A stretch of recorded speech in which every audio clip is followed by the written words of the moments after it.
Y Cynllun Seibiant Byr, cefnogi gofalwyr di-dal a helpu sefydliadau gofalwyr i dyfu a ffynnu.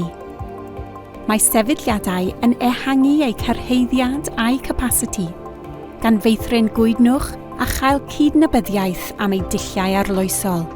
Mae dros 100 o swyddi staff wedi cael eu hariannu ledled Cymru, gyda llawer yn ennill sgiliau newydd, hyder a chydnabyddiaeth. Mae rhai timau wedi mynd ymlaen i ennill gwobrau, sicrhau rhagor o gyllid a meithrin partneriaeth cryfach.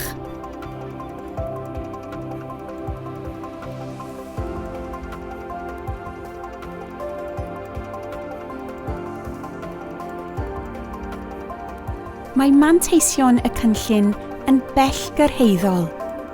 Gwella boddhad staff, cefnogi gofalwyr yn well, a meithrin gwydnwch sefydliadol.